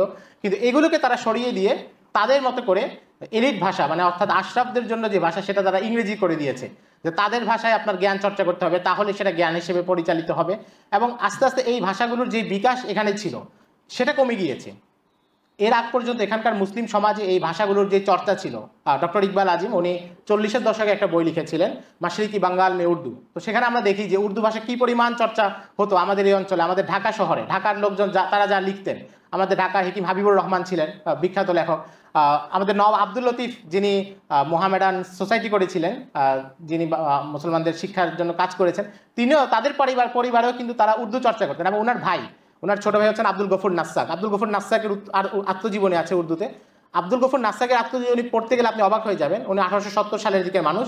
উনি ওনার ভূমিকায় বলতেছেন, ওনাদের বংশের তালিকা দিচ্ছেন যে আমাদের বংশ কোথা থেকে আসছে, এবং সেখানে উনি প্রাচীন ইমামদের কিতাব থেকে উদ্ধৃতি দিচ্ছেন, অথচ উনি কিন্তু কোনো আলেম না। সেই সময় স্বাভাবিক মুসলমানদের ট্র্যাডিশনাল যে পরিবার, ধর্মীয় পরিবারে যে শিক্ষা, ওইটাই অর্জন। কিন্তু সেখানে উনি দেখবেন যে ইবনুল নাদিমের কিতাব থেকে রেফারেন্স দিচ্ছেন, অর্থাৎ এই কিতাবগুলো তার সামনে ছিল। এবং বাংলার মুসলমানদের কাছে যেমন আপনারা কিশোরগঞ্জে বৌলাই নবাব পরিবার, বৌলাই নবাব বাড়ি, যেখানে মনিরুদ্দিন ইউসুফ ছিলেন যিনি শাহনামা অনুবাদ করেছেন, বৌলাই নবাব পরিবারের ট্র্যাডিশন যদি দেখেন, 400 বছর ধরে তাদের পরিবারে বড় বড় আলেম জন্ম নিয়েছেন, বড় সাহিত্যিক জন্ম নিয়েছেন। খালেদ বাঙ্গালী একজন বিখ্যাত কবি ছিলেন কিশোরগঞ্জের, এবং তিনি কিশোরগঞ্জ থেকে উর্দু ভাষায় পত্রিকা প্রকাশ করতেন, যেখানে উর্দু ভাষার বিখ্যাত কবি যারা ছিলেন, যারা যেমন মালিহাবাদী একজন বিখ্যাত কবি ছিলেন, মালিহাবাদীরা পর্যন্ত আমাদের কিশোরগঞ্জের এই পত্রিকায় লিখতেন। গত শতাব্দীর কথা। উনার বাবা ছিলেন আব্দুল হাই আখতার, প্রায় 30-40টার মতো বই লিখেছিলেন ধর্মীয় বিভিন্ন বিষয়। কিন্তু এই পুরো ট্র্যাডিশনটাকে আমাদের কাছ থেকে পুরো আলাদা করে দেওয়া হলো, এবং নতুন যে কাঠামো আসলো সেখানে আর এই পরিবার, এই ধরনের মানুষ, এই ধরনের ব্যক্তিবর্গের কোনো প্রাসঙ্গিকতাই থাকলো না। এবং তাদের বংশধর যারা আছে তাদের কাছেও তাদের নিজেদের উত্তরাধিকার, নিজেদের ঐতিহ্য, সেটা কোনো গুরুত্ব থাকলো না। আমাদের কুমিল্লার নবাব ছিলেন নবাব হুসামউদ্দিন চৌধুরী। নবাব হুসামউদ্দিন চৌধুরীর যে ব্যক্তিগত লাইব্রেরি, সেখানে ইমাম জাহাবির কিতাব ছিল, এবং এটা হচ্ছে 1915 সালের কথা। তখন মাজহার আলিম নামে এক ভদ্রলোক বাংলাদেশ সফরে আসছিলেন। তো উনি একটা সফরনামা লিখেছেন, খুব বেশি প্রচলিত না উর্দুতে, ওনার নাম হচ্ছে সফরনামায় মাজহারি। তো সফরনামায় মাজহারিতে আছে উনি ঢাকায় হেকিম হাবিবুর রহমানের কাছে এসেছেন এবং দেখেছেন অনেক দামি দামি কিতাব তার কাছে পাণ্ডুলিপি আকারে আছে। বলে নবাব পরিবারে উনি গিয়েছেন, হুসামউদ্দিন চৌধুরী জমিদার বাড়িতে গিয়েছেন, দেখছেন প্রচুর কিতাব। ইলম চর্চার এমন একটা ট্র্যাডিশন ছিল, অথচ এটা কিন্তু কেউ আলেম না। হুসামউদ্দিন চৌধুরী বা বলে নবাব পরিবারে এরা কেউ আলেম না, কিন্তু মুসলমানদের সমাজের স্বাভাবিক গতি ছিল এটা, স্বাভাবিক অভিজাত এমন একটা কাঠামো তখন পর্যন্ত টিকে ছিল যে ইংরেজ শাসনের প্রায় 100 বছর এটা পুরোপুরি নষ্ট হয়নি। কিন্তু এরপরে 50-60 আরো 100 বছরের নতুন উপনিবেশ যখন শুরু হয়েছে, তখন এটাকে আরো ধ্বংস করে ফেলা হয়েছে। ফলে এখন এই ধরনের পরিবার পাওয়া খুবই কষ্টকর, যেখানে ইতিহাস, ঐতিহ্য, ট্র্যাডিশন সবকিছুকে সংরক্ষণ করা হয়। তো এটা হচ্ছে তাদের আরেকটা বড় ধরনের অপরাধ, এবং যে এটা তারা আফ্রিকায়ও করেছে। আফ্রিকার বহু দেশে আপনি দেখবেন যে সেখানে হচ্ছে ফরাসি ভাষা চালু, এবং ফরাসি ভাষা বর্তমান বিশ্বের 5ম বা 6ষ্ঠ বড় ভাষা। কিন্তু এই ভাষায় সবচেয়ে বেশি মানুষ কথা বলে ফ্রান্সের বাইরে, কানাডায়, এবং এরপরে হচ্ছে আফ্রিকায়। আফ্রিকার প্রায় 20টার মতো দেশের রাষ্ট্রীয় ভাষা হচ্ছে ফরাসি। অথচ এই অঞ্চলগুলোতে সবগুলোতে আগে ছিল আরবি ভাষা, এবং আরবি ভাষা কিন্তু কেউ চাপিয়ে দেয়নি, স্বাভাবিকভাবেই সেখানকার বাসিন্দারা আরবি ভাষা গ্রহণ করেছে, কিন্তু ফরাসি ভাষা চাপিয়ে দেওয়া হয়েছে। এবং ফ্রান্স যদিও উপনিবেশের যে এলাকাগুলো ছিল সেখান থেকে চলে গিয়েছে, কিন্তু এখনো সেই অঞ্চলগুলোতে কেউ স্বাধীনভাবে কিছু করা এবং কোনো কিছু চিন্তা করা, সেগুলোর কোনো সুযোগ নেই। আপনারা জানেন যে 60-এর দশক থেকে 2025 পর্যন্ত আফ্রিকার প্রায় 32টা দেশের রাষ্ট্রপ্রধানকে ফ্রান্স নানা সময় হত্যা করেছে, সেটা গুপ্তঘাতকের মাধ্যমে, রাজনৈতিক সহিংসতার মাধ্যমে, অভ্যুত্থান ঘটিয়ে। কারণ হচ্ছে কি, তারা এখন এগুলোকে পরিণত করতে চায়, ক্রিয়ানক হিসাবে চালাতে চায়। এবং এখন আফ্রিকার বহু দেশ অর্থনৈতিকভাবে তারা ফ্রান্সের উপর নির্ভরশীল। ফ্রান্স যদিও তারা বাহ্যিকভাবে স্বাধীন, কিন্তু তাদের কোনো সিদ্ধান্ত তারা ফ্রান্সের অনুমতি ছাড়া নিতে পারে না। গত বছর 2 আগে আইভরি কোস্ট হচ্ছে একটা বাঁধ নির্মাণ করবে, তো সে টেন্ডার দিয়েছে। চীনা একটা কোম্পানি সেখানে দরপত্র নিয়েছে এবং তারা বলেছে তারা এত টাকা করে দিবে। আবার ফরাসি একটা কোম্পানিও সেখানে টেন্ডার নিয়েছে, তো ফরাসি কোম্পানি খরচটা দেখিয়েছে কয়েক গুণ বেশি। কিন্তু আইভরি কোস্টের এই স্বাধীনতা নাই যে সে চীনা কোম্পানিকে কাজ দিবে, সে কাজটা কাকে দিতে হয়েছে? ফরাসি কোম্পানিকে কাজ দিতে হয়েছে। এভাবে উপনিবেশ নতুন করে আবার এখান থেকে টাকা নিয়ে যাচ্ছে, এবং অল্প সার্ভিসের বিনিময়ে অনেক বেশি টাকা নিয়ে যাচ্ছে। আমাদের কবি সাহিত্যিকরা আমাদেরকে যখন প্যারিসের গল্প শুনিয়েছেন, অন্নদাশঙ্কর রায়ের পথে প্রবাসে তিনি পারির গল্প শুনিয়েছেন, সৈয়দ মোস্তফা আলী দেশে বিদেশে প্যারিসের গল্প শুনিয়েছেন, সেখানকার ক্যাফেতে উন্নত দর্শন সাহিত্য সব চর্চা হয়, সেখানকার রাস্তায় 7 লেন থাকে, 1 লেনে ঘোড়া চলে, আরেক লেনে গাড়ি চলে, এমন বহু গল্প তারা আমাদেরকে শুনিয়েছেন। কিন্তু প্যারিস তৈরি হয়েছে যেই মানুষের রক্ত ঘামের সম্পদ দিয়ে তৈরি করা, সেই গল্পগুলো আমাদের সাহিত্যিকরা আমাদেরকে শোনান নাই। এবং আমরাও ছোটবেলা থেকে এই মোহ নিয়ে তৈরি হয়েছি। উপনিবেশ যে বয়ান তৈরি করেছে, আমাদের ইতিহাস ঐতিহ্যকে দূর করে, আমাদেরকে এগুলো থেকে বিচ্ছিন্ন করে, তারা যেভাবে আমাদেরকে পৃথিবী দেখাতে চেয়েছে, বেশিরভাগ ক্ষেত্রে আমরা সেভাবে পৃথিবী দেখে বড় হয়েছি। ফলে আমরা আমাদের যে ট্র্যাডিশন, আমাদের যে ঐতিহ্য, মুসলিম শাসন, মুসলিম শাসন ব্যবস্থা, এটা নিয়ে আমরা যে গর্ব করার কথা ছিল সেটা আমরা করতে পারি না। এবং আমরা এখনো এই প্রশ্নের মীমাংসা থাকি যে ইসলাম কি তরবারি জোরে প্রচার হয়েছে কি হয় নাই, কোনটা বলে কোন বিপদে পড়ি, আমরা এই চিন্তায় থাকি। অথচ আমরা তো গর্ব সহকারে বলতে পারতাম কুন্না জিবালান ফাওকাল জিবালি ওয়ারুব্বামা সিরনা আলা মাউজিল বিহারি বিহারা বিমাআবিদিল ইফরিনজি কানা আযানুনা ক্বাবলাল কাতাইবি ইয়াফতাহুল আমসারা লাম তানসা আফ্রিকিয়া ওয়ালা সাহরা উহা সাজাদাতিনা ওয়াল আরদু তাকজিফু নারা। আমরা এটা গর্ব সহকারে বলতে পারতাম যে আমরা তো বহু জায়গায় যেখানে গিয়েছি আমাদের বাহিনী পৌঁছার আগে আমাদের জন্য শহরের দ্বার উন্মুক্ত হয়ে গিয়েছে, আমরা সেটা নিয়ে আমরা গর্ব করতে পারতাম। কিন্তু আমরা শুধু একটা আমাদের চিন্তা থাকে যে শক্তির মাধ্যমে কিছু করা খারাপ কিনা, কিন্তু শক্তির মাধ্যমে তো সবাই করে, কোনো মতবাদ দাওলা সালতানাত সেটা যখন প্রতিষ্ঠিত হয় সেটা শুধু মুখের বয়ান বা সেমিনার সভা দিয়ে হয় না, শক্তির মাধ্যমেই প্রতিষ্ঠা হয়। আমাদেরকে দেখতে হবে যে ফলাফলটা কি, এই শক্তির মাধ্যমে প্রতিষ্ঠিত হওয়ার পর কারা মানুষের অধিকার রক্ষা করেছে, কারা মানুষকে জুলুম থেকে মুক্তি দিয়েছে, যেটা রিবি ইবনে আমের রুস্তমের দরবারে দাঁড়িয়ে বলেছিলেন যে আল্লাহ আমাদেরকে পাঠিয়েছেন মানুষকে মানুষের ইবাদত থেকে সরিয়ে আল্লাহর ইবাদত এবং আনুগত্য এবং দাসত্বের দিকে নিয়ে যাওয়ার জন্য, এবং দুনিয়ার যেই সংকীর্ণতা আছে এখান থেকে আখেরাতের দুনিয়ার প্রশস্ততার দিকে নিয়ে যাওয়ার জন্য। তো সেই বিষয়টা নিয়ে আমাদের চিন্তা করা উচিত। এবং এই যে আমরা হীনমন্যতা, এগুলো হচ্ছে উপনিবেশবাদীরা নানাভাবে বয়ান এবং চিন্তা তৈরি করে সেগুলোকে প্রচার করার মাধ্যমে আমাদের মধ্যে এই হীনমন্যতাগুলো জন্ম নিয়েছে, যে আমরা আমাদের ইতিহাস নিয়ে গর্ব সহকারে বলতে পারি না যে আমরা কোনো অঞ্চল জয় করেছি। জয় করলে সমস্যা কি, আমরা জয় করে সেখানে কি দিয়েছি, আমাদের জয় করার পরে সেখানে কি কি ফলাফল হয়েছে, যে মানুষ সব ইসলাম গ্রহণ করেছে এবং মানুষ তাদেরকে জিজিয়া ফেরাতে দিতে গেলেও তারা আবার দোয়া করছে যে মুসলমানরা যেন ফিরে আসে। উপনিবেশ আরও অনেকগুলো প্রভাব আছে। আরেকটা কাজ করেছে ওয়াকফ ব্যবস্থা। মুসলমানদের একটা বড় ব্যবস্থা ছিল ওয়াকফ ব্যবস্থা, যেটা হচ্ছে শাসন ব্যবস্থার সমান্তরাল একটা ব্যবস্থা, যেটা রাষ্ট্রের নাগরিকদের অনেক কিছু নিশ্চিত করেছিল। অর্থাৎ যখন মুসলিম শাসকরা বিভিন্ন এলাকা শাসন করতেন তখন সমাজের ধনী শ্রেণী কিংবা বিভিন্ন আমির কিংবা স্বয়ং সুলতানরা বিভিন্ন জিনিস ওয়াকফ করে দিতেন, কোনো খানকার জন্য, মাদ্রাসার জন্য, দরগার জন্য, লঙ্গরখানার জন্য, সরাইখানা, মুসাফিরখানা, এগুলোর জন্য। এবং সেই ফান্ডিং দিয়ে সেই নির্দিষ্ট স্থাবর অস্থাবর আয়ের যে মাধ্যম, তার মাধ্যমে ওই প্রতিষ্ঠানগুলো পরিচালিত হতো। ফলে কখনো যদি কেন্দ্র থেকে শাসকরা সেখানে আর্থিক সাহায্য, অনুদান ইত্যাদি পাঠাতে ভুলেও যেতেন, তবু সেখানে কাজ থেমে থাকতো না। বরং এই ব্যবস্থাটা মুসলমানরা এমনভাবে ডেভেলপ করেছেন পুরো মুসলিম বিশ্ব জুড়ে, তারা নিজেদের মতো করে এটা চালিয়ে নিতে পারতেন। কিন্তু উপনিবেশ এসে করলো কি, ধীরে ধীরে এই ওয়াকফ ব্যবস্থাগুলো বিভিন্ন ওয়াকফের জমিগুলো কেড়ে নিল, ওয়াকফের যে আইন ছিল, ওয়াকফের যে দলিলপত্র ছিল সেগুলোকে বাতিল করে দিল। এবং আমরা দেখি ভারতবর্ষে তারা মোটামুটি 1824 সালের পর থেকে ওয়াকফের যে জমি সম্পদ এগুলোকে বাতিল করার চেষ্টা শুরু করে, এবং 1890-এর মধ্যে অনেকগুলো আইন তারা করে, এবং ওয়াকফের একটা বিরাট পরিমাণ সম্পদ তারা মুসলমানদের হাতছাড়া করে দেয়।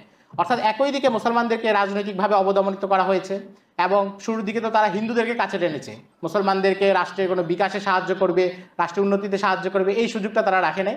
পাশাপাশি মুসলমানদের নিজস্ব যে ব্যবস্থা ছিল, ওয়াকফের মাধ্যমে তারা তাদের প্রতিষ্ঠান চালাবে, নিজেরা স্বাবলম্বী হয়ে রাষ্ট্রের কোনো সাহায্য ছাড়া চলবে, সেই জিনিসটাও বন্ধ করে দিয়েছে। এবং এটা সব জায়গায় হয়েছে, ফ্রান্স করেছে, পর্তুগাল করেছে, আফ্রিকায় যারা করেছে সব জায়গায় করেছে, ওলন্দাজরা, নেদারল্যান্ডের লোকেরা, তারা হচ্ছে ইন্দোনেশিয়াতে এটা করেছে। এরপরে সবচেয়ে ভয়ঙ্কর যে বিষয় সেটা হচ্ছে তারা ইসলামী শরিয়া আইন, যেটা এটা মুসলমানদের কাছ থেকে কেড়ে নিয়েছে এবং এটা এখনো চলছে। এবং ইসলামী শরিয়ার যে ব্যবস্থা, এটা আমাদের কাছ থেকে এত দূরে চলে গেছে, আমরা এখন এই শরিয়ার ব্যবস্থাটা ভাবতে গেলেও শিউরে উঠি, কিংবা আমরা এর সৌন্দর্য পুরো দমে অনুভব করতে পারি না। কারণ আমরা চোখ মেলেছি, কিংবা আমাদের কয়েক প্রজন্ম আগে পর্যন্ত যারা আছেন তারা সবাই চোখ মেলেছেন এমন এক পরিবেশে যেখানে শরিয়া কায়েম নাই, শরিয়া ব্যবস্থা প্রতিষ্ঠিত নেই। এবং এটাও ইংরেজরা বা প্রত্যেকটা উপনিবেশ তারা যখন এসেছে প্রত্যেকটা এলাকায় ধীরে ধীরে করেছে। আপনারা জানেন ভারতবর্ষে যখন ইংরেজরা আসছে প্রথমে কিন্তু তারা রাতারাতি এখানে শরিয়া আইন বাতিল করে নাই, বরং দীর্ঘ সময় পর্যন্ত প্রায় 1840-50 পর্যন্ত আদালতগুলো একটা বড় অংশ মুসলিম কাজীরা মুসলিম আইনেই বিচার করতেন।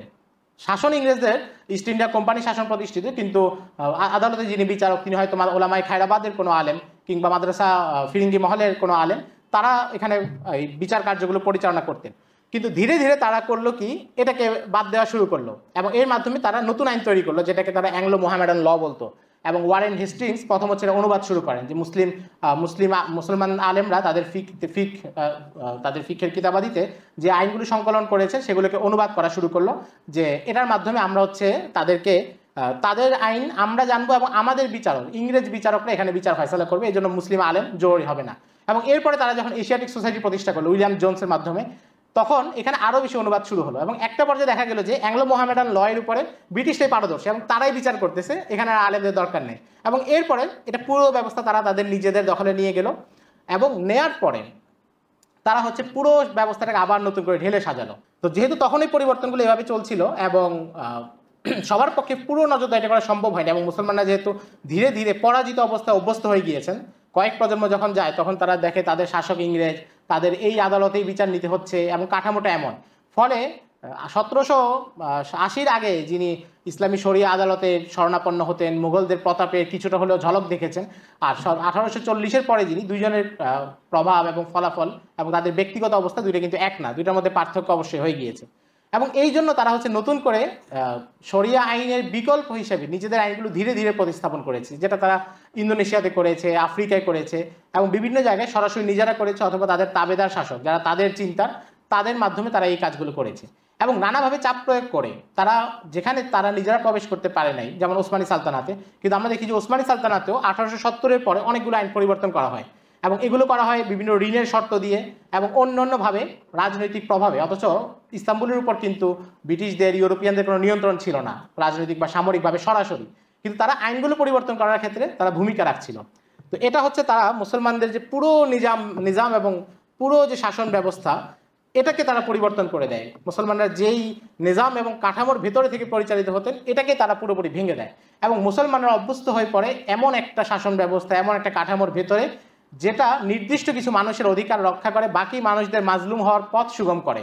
যেখানে শতভাগ মানুষের, ইসলাম যেটা নির্ধারণ করে এবং ইসলাম যেটা নিশ্চিত করে যে সবার অধিকার রক্ষা করা, সবাইকে শান্তির মুখে নিয়ে আসা, কিন্তু সেটা না করে এখানে জুলুমের পথ আরও বেশি খোলে এবং এই উত্তরাধিকারটা বহন করা এবং এটাতেই সন্তুষ্ট হয়ে যাওয়া, এবং বিকল্প যে কিছু আছে সেটা না জানা এবং বিকল্প কিছু কথা চিন্তা করলে এটাকে একটা উগ্র চিন্তা হিসেবে মনে করা, সেই প্রবণতাটাও উপনিবেশ আমাদেরকে সরবরাহ করেছে নানা মাধ্যমে। কারণ তার অনেকগুলো হাতিয়ার আছে, তার মিডিয়া আছে, তার একাডেমি আছে, পুরো যে পশ্চিমা একাডেমিয়া গড়ে উঠেছে, এটা গড়ে উঠেছে তার ওই রাজনৈতিক শক্তির প্রত্যক্ষ প্রভাবে। এবং এই একাডেমির কাজ হচ্ছে উপনিবেশের এই অপরাধগুলোর পক্ষে, তাদের এই দর্শনগুলোর পক্ষে তত্ত্ব দাঁড় করানো, যেটা তাদের সবগুলো অপরাধের বৈধতা দিবে। তো এই হচ্ছে উপনিবেশের সংক্ষিপ্ত আকারে আমরা যদি বলি যে তার বেশ কিছু নেতিবাচক প্রভাব। একদিকে তারা সরাসরি জুলুম করেছে, হত্যাকাণ্ড চালিয়েছে, মানুষকে লুণ্ঠন করে নিয়ে গিয়েছে, দাস হিসেবে নিয়ে গিয়েছে, এখানকার সম্পদ লুণ্ঠন করেছে, এখানকার সম্পদ নিয়ে নিজেরা শিল্প বিপ্লব করেছে, এখানকার মানুষের সম্পদ নিয়ে তারা ইউরোপে নিয়ে গিয়েছে। এখন পর্যন্ত মুসলিম বিশ্বের দামি দামি পাণ্ডুলিপিগুলোর বেশি অংশ আমরা দেখি যে ইউরোপ আমেরিকার লাইব্রেরিগুলোতে আছে। ভারতে মুঘলদের কোহিনুরের হীরা আমরা দেখি ইউরোপে আছে। এবং আফ্রিকার মূল্যবান আর্টিফ্যাক্টগুলো, যেগুলো প্রাচীন জিনিস, অনেক মূল্যবান অ্যান্টিক ভ্যালু আছে যার, এগুলো সবগুলো তারা নিয়ে গিয়েছে হচ্ছে ইউরোপে। শেষ করে দিচ্ছি। এগুলো সবগুলো তারা নিয়ে গিয়েছে ইউরোপে, তাদের জাদুঘরগুলো সমৃদ্ধ করেছে এবং এখানকার মানুষ গিয়ে তাদের নিজেদের ভূমির সম্পদ সেটা লুভরে দেখতে হয়, লন্ডন মিউজিয়ামে দেখতে হয়, নিজেদের দেশের সম্পদ, তাদের সম্পদগুলোকে এভাবে লুণ্ঠন করা হয়েছে। তো এই হচ্ছে সংক্ষেপে উপনিবেশের মুসলিম বিশ্বে প্রতিষ্ঠার, খুবই হালকাভাবে বললাম, চারপাশ থেকে এই কথা কিছুটা এলোমেলো হয়েছে, কিন্তু মোটা দাগে এগুলো হচ্ছে তাদের প্রভাব। তারা একদিকে লুণ্ঠন করেছে, অপরদিকে চিন্তার জগতে আঘাত করেছে, মুসলমানদের চিন্তার যে স্বকীয়তা ছিল সেটাকে নষ্ট করেছে, নিজেরা যেভাবে চায় সেভাবে মুসলমানদেরকে চিন্তা করতে এবং পৃথিবীকে দেখতে, নিজেদের জীবনের দর্শন সাজাতে তারা বাধ্য করেছে। আল্লাহ রাব্বুল আলামিন আমাদেরকে বিষয়গুলো সম্পর্কে আরও জানার এবং উপনিবেশের বিরুদ্ধে যেই লড়াই এবং যেটা সকল দিক থেকে বুদ্ধিবৃত্তিক বা অন্য সকল দিক থেকে তাদের মোকাবেলায় দাঁড়ানোর যেই সুযোগ, আল্লাহ রাব্বুল আলামিন আমাদেরকে সেই সুযোগ দান করুন। আসসালামু আলাইকুম ওয়া রাহমাতুল্লাহ।